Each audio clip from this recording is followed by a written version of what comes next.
Hello students, আশা করি তোমরা ভালো আছো। আজকে আমি তোমাদের সেট তত্ত্বের সাহায্যে প্রমাণ করব যে 3+4 = 7। দেখো কীভাবে প্রমাণ করা যায়, খুবই ইন্টারেস্টিং ব্যাপার। 3+4 আমরা সেট তত্ত্ব যে শিখেছি, সেট তত্ত্বের সাহায্যে কী করে প্রমাণ করব।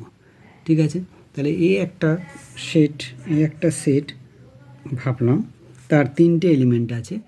মনে করো এ, বি, সি।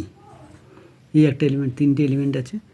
এবার বি একটা সেট, তার এলিমেন্ট চারটে এলিমেন্ট আছে। আমি ধরলাম ডব্লিউ, এক্স, ওয়াই, জেড। তাহলে এ সেটে তিনটে এলিমেন্ট এবিসি, বি সেটে চারটে element W, X, Y, Z. ঠিক আছে, তাহলে এতে কটা এলিমেন্ট আছে? তিনটে। তাহলে আমরা লিখতে পারি N A equal to 3। N equal to 3 মানে number of element in set A equal to 3। এটা হলো। এবারে এন বি লিখছি।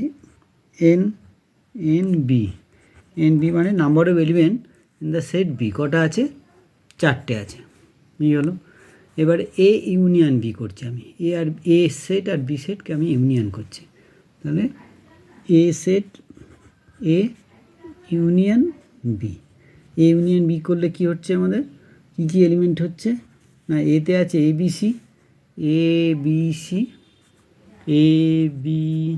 C, W, X, Y, Z. এটা আছে। তাহলে কটা এলিমেন্ট আছে? 1 2 3 4 5 6 7।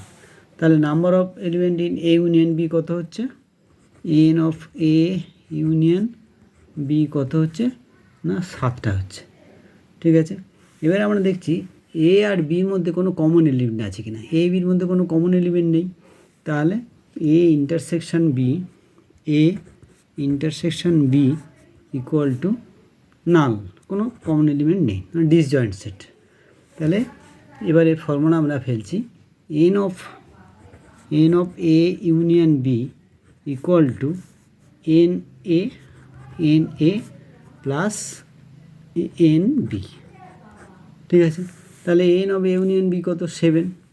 তাহলে 7 equal to n of A কত আছে? 3। তাহলে 3। আর n of B, number of element in B কত আছে? 4। তাহলে প্লাস 4। তাহলে 7 ইকুয়াল টু 3 + 4।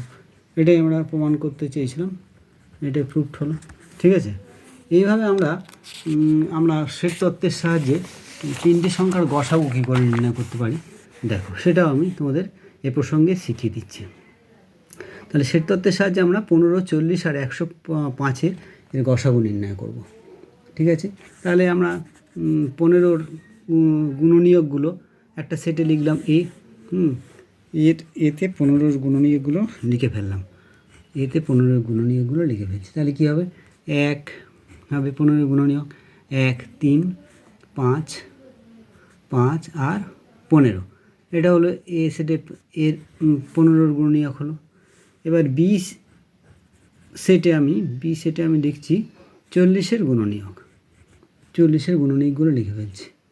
বি সেটে লিখছি 40-এর গুণনীয়কগুলো। 1 2 4 1 2 4 এগুলো লিখছি। আর কী হবে? 5 8 10 20 40 এখানে লিখলাম। তাহলে বি সেটে 40-এর গুণনীয়ক লিখলাম। এবার সি সেটে আমি লিখছি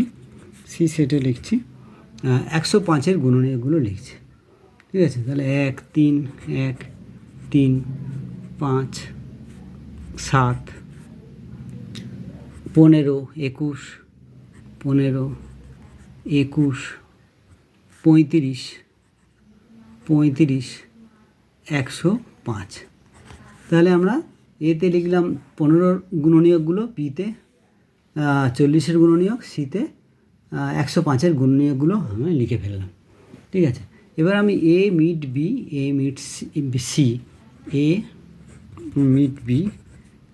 সি এর অন্তর্গত কতগুলো পদ আছে দেখে নিচ্ছি। তাহলে তিনটেতেই কমন এলিমেন্ট আছে কোনগুলো? এ 1 1 1 এটাই আছে, 1 1 1 আছে। তাহলে এখানটা আমি লিখছি 1। আর কি কমন এলিমেন্ট আছে? আর আছে 5 আছে, দেখো 5 এটাই আছে, এটাই আছে, এটাই আছে, তাহলে এখানে হলো 5 আছে কমন এলিমেন্ট। তাহলে এ মিড বি মিড সি, এটা হলো 1,5। তাহলে এই পদসমূহের মধ্যে এটাই হচ্ছে গসাগু হবে 1, 5। গসাগু হচ্ছে গরিষ্ঠ সাধারণ গুণনীয়। তাহলে এই 1 আর 5-এর মধ্যে যেটা গরিষ্ঠ সেটাই হবে নির্ণেয় গসাগু। তাহলে গরিষ্ঠ কত আছে? 5। তাহলে নির্ণেয় গসাগু হচ্ছে নির্ণেয়